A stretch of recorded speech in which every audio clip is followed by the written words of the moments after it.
उत्तर देतो।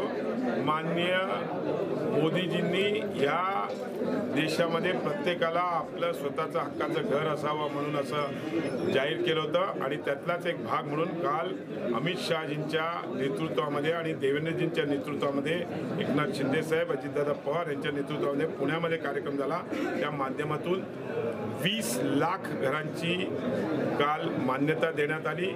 त्यातल्या 10 लाख लोकांच्या अकाउंटला पहिला हप्ता म्हणजे 15,000 रुपयाचा हप्ता जमा करण्यात आला, ज्या माध्यमातून आज प्रत्येकाला 1,20,000 रुपये त्या घरासाठी, ज्याच्याकडे घर नाही त्याला आज त्याचं म्हणजे प्रमाणपत्र वितरित करण्यात आलं। आणि मला नक्कीच खात्री आहे की ह्या 20 लाखाच्या घराच्या माध्यमातून ज्यांच्याकडे घर नाही त्यांना घर उपलब्ध आहे। ह्या 1,20,000 मध्ये पहिल्या टप्प्यात 15,000 रुपये दिले जाणार आहेत, दुसऱ्या टप्प्यामध्ये 70,000 रुपये दिले जाणार आहेत, तिसऱ्या टप्प्यामध्ये 30,000 रुपये दिले जाणार आहेत आणि चौथ्या टप्प्यामध्ये 5,000 रुपये, असे 1,20,000 रुपये त्याला मिळणार आहेत। नरेगामधून त्याला 27,000 रुपये मिळणार आहेत आणि 12,000 रुपये शौचालयासाठी त्याला मिळणार आहेत। अशा या माध्यमातून प्रत्येक व्यक्तीला आपलं स्वतःचं हक्काचं घर मिळणार आहे आणि हे स्वप्न माननीय मोदीजींचं आहे की देशातल्या प्रत्येक नागरिकाचं स्वतःचं घर असावं।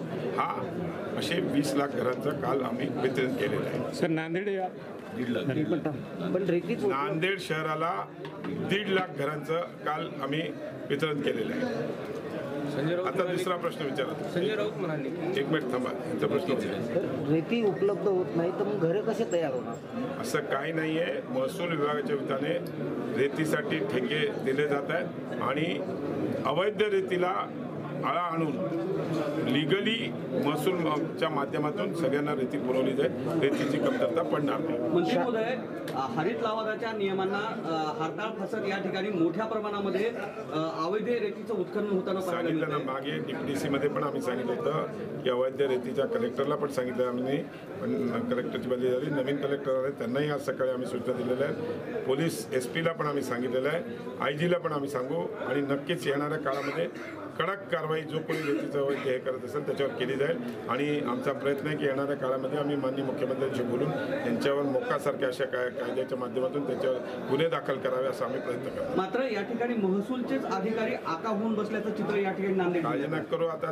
काल बावनकुळेंचं जर तुम्ही स्टेटमेंट वाचलं असेल की अशा अधिकाऱ्यांना पण ताबडतोब सस्पेंड, म्हणजे नोटीस नाही काय नाही, सस्पेंड करावं असं त्यांनी हे काढलेलं आहे। सर, येत्या अर्थसंकल्पीय अधिवेशनामध्ये राज्याच्या आपण ॲज अ पालकमंत्री म्हणून नांदेडसाठी काही प्रस्ताव मांडलेले आहेत का किंवा सूचना केलेल्या आहेत? तुम्हाला सांगितलं तर आजच सकाळी मी अधिकाऱ्यांशी चर्चा केली आणि त्यांच्याकडून या शहराच्या विकासासाठी काय पाहिजे आणि आमचे सहकारी जे आहेत, आमचे अध्यक्ष आहेत, जे खासदार आहेत, आमचे आमदार आहेत, त्यांच्याशी चर्चा करून जे माझे सहकारी आहेत त्यांच्यामध्ये मागण्या घेऊन त्या नक्कीच सरकारच्या याच्यामध्ये फायनान्स मिनिस्टर सरकारी मांडून त्याच्यासाठी निधी। सर, आपण काही पर्सनली केलेत का पर्टिक्युलर? संजय राऊत म्हणाले, कृषी मंत्री कोकाटे यांच्या राजीनाम्यामध्ये राहुल मंगळवारी तुम्हाला सांगितलं ना, कळेल तुम्हाला, मंगळवारी कॅबिनेट आहे त्या दिवशी कळेल। नांदेड जिल्ह्याच्या विकासासाठी रस्ता, नाली याच्यासाठी निधी दिला जातो, पण सुशिक्षित बेरोजगारांसाठी अद्याप नांदेडमध्ये अनेक सरकार येऊन गेली पण कुठलीच उपाययोजना करण्यात आली नाहीये। काय सांगाल याबद्दल? जे माजी मुख्यमंत्र्यांना बेरोजगार मेळावा घ्यावा लागत आहे। बेरोजगार मेळावा कसं आहे, रोज एवढे युवक शिक्षण घेतात, तयार होतात, त्यांना चांगल्या नोकऱ्या मिळाव्या, त्यांना चांगला व्यवसाय करा, त्याच्याकरता आमचं छत्रपती संभाजीनगर आहे, इकडे आता एवढे उद्योग असूनही तरी बेरोजगार असतात, कारण की रोज इंजिनिअरिंग कॉलेजेस एवढे हे कॉलेज, त्याच्यामुळे रोज नवीन विद्यार्थी तयार होतात, नवीन ज्यांचं शिक्षण होते त्यांना काही नाही, त्याच्यामुळे त्यांना चांगलं मार्गदर्शन मिळावं याकरता त्यांनी तो रोजगार मेळावा घेतला की तुम्हाला कुठे चांगली संधी आहे। ह्या काही त्याच्या बेरोजगारी तर थ्रूआउट कंट्री आहे, त्याला जर आपण मेक इन इंडिया का सुरू केलं आहे, स्टार्टअप काय आहे की बेरोजगारांना त्याच्यातून संधी मिळावी। ठीक आहे, चलो थँक्यू।